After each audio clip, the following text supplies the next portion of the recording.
Oh, Randy. Randy Bobandy.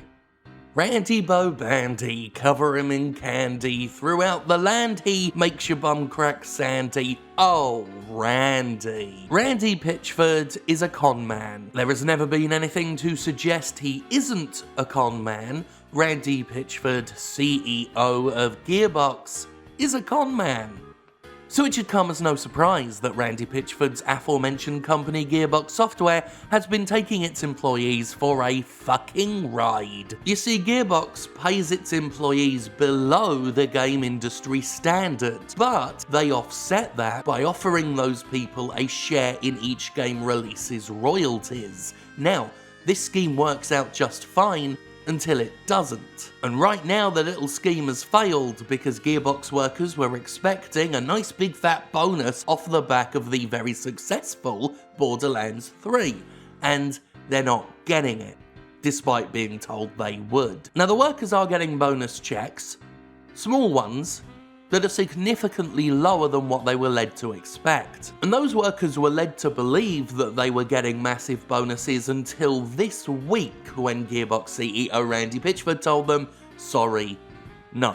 Now it's been reported that workers expected those big bonus checks so much that their financial plans have now been fucked as a result. Almost as if trusting a corporation when it says it's got your back is a bad idea. Not that I blame the employees. When you're told to expect money, it's only natural that you would, expect money.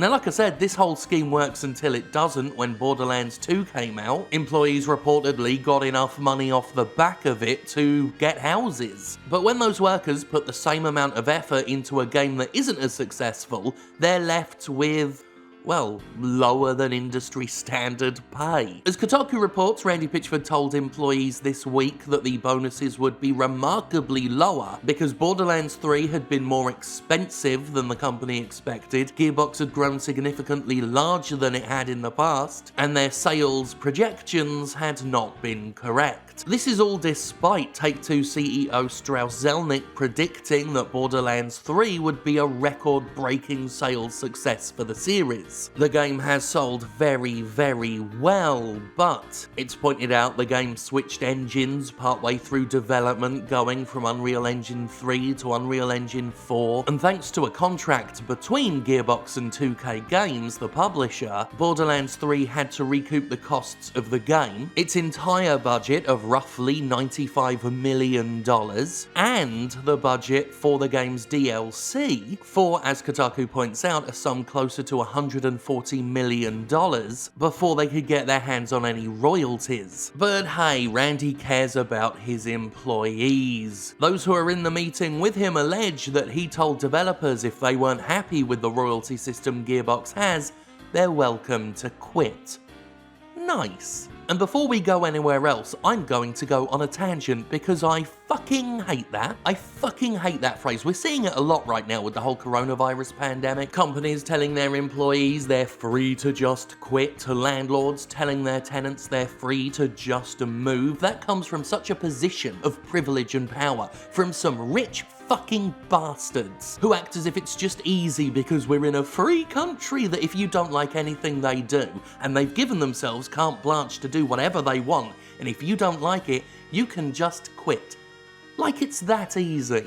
Like you can just leave your job, walk 2 doors down the street, and get another one. No, real life doesn't work like that, you out-of-touch fuck rags. When people say that, it betrays how little relatability they have with their workers. It betrays how truly disconnected from the average worker they are. People have rent and mortgages to pay. People have families to provide for. You can't just up and quit. If it were that easy, companies around the world would be treating their workers nicely because they couldn't afford to let them go. And yet, so many companies treat their workers like filth, knowing they have no recourse, knowing their choices are to stick with it or quit their job, risk their homes and their families only to find another job that will probably treat them the same way. Anybody whose response to an unhappy worker is "you're free to quit" is a complete fucking clown. Gearbox was asked for comment by Kotaku, and Gearbox said, a load of shit. "Borderlands 3 represents an incredible value to gamers and an incredible achievement by the team at Gearbox Software. Our studio is talent-led and we believe strongly in everyone sharing in profitability. The talent at Gearbox enjoys participation in the upside of our games. To our knowledge, the most generous royalty bonus system in AAA. Since this program began, Gearbox Talent has earned over $100 million in royalty bonuses above and beyond traditional compensation. In the most recent pay period, Gearbox Talent enjoyed news that Borderlands 3, having earned revenue exceeding the largest investment ever made by the company into a single video game, had officially become a profitable video game, and the talent at Gearbox that participates in the royalty bonus system has now earned their first royalty bonus on that profit. Additionally, a forecast update was given to the talent at Gearbox that participates in the royalty bonus to set expectations for the coming quarters. Gearbox is a private company that does not issue forward-looking statements to the public, but we do practice transparency within our own family. So basically what they're saying is the money's still coming, kind of like a con man. Now, I'm not saying that Gearbox is trying actively to con anyone, that it maliciously planned to stiff its own developers. I'm sure they did expect more money, but the problem is, as I said earlier, this whole profit-sharing scheme, which Gearbox touts as so generous and so above and beyond the standard, is fantastic when the money is there. And when it isn't, the only result is Gearbox's developers got paid less than they should have. It's a shaky system, it's a gamble. And this is all capped off by those allegations that Pitchford had given himself a $12 million bonus in 2016 when Borderlands 3 development started. It's reported that bonus did exist and came out of the company's 60% of the royalties rather than the 40% earmarked for the workforce, but nonetheless, Pitchford helping himself to millions and millions of dollars while his employees get less during an incredibly stressful time, during a global pandemic.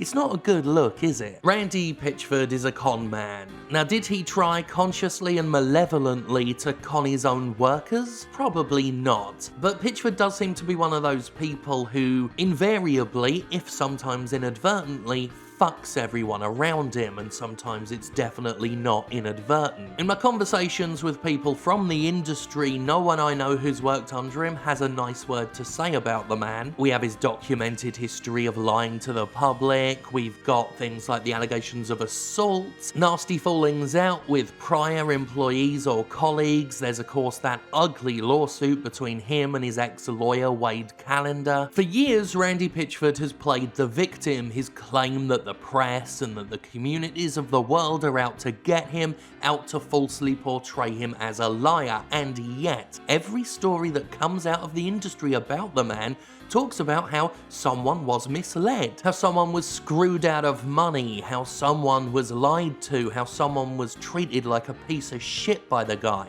The allegations about what a liar the man is may have started en masse with the release of the misleadingly marketed Aliens Colonial Marines, but it's run much deeper and further than that in the space between that game's release and now. It's like he's literally been unable to stop lying since then. He's been caught with his pants down in public multiple times, which is to say nothing of those behind closed doors accusations. It's like the real-life Randy Pitchford is a parody of a caricature of what a liar Randy Pitchford is. So it should really come as no surprise that this serial manipulator has, inevitably, invariably, inadvertently maybe, fucked his own workforce. It was gonna happen eventually. It seems that apparently no one can survive contact with Randy Pitchford without being screwed and or bullshitted at some point. Randy letting his entire workforce down was inevitable.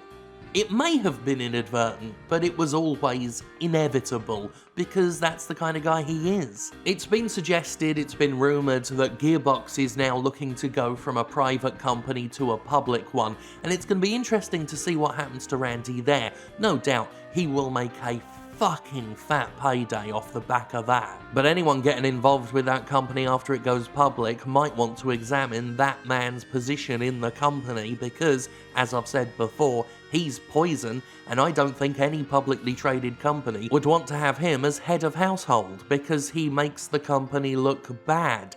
He looks bad. He's bad for, well, he's bad. Randy Pitchford is a con man. It's my belief that he is a con man. It's my opinion that he is a con man. I would never be so bold as to say that it is a fact that Randy Pitchford is a con man. You won't see me in this video saying that it's a provable fact Randy Pitchford is a con man.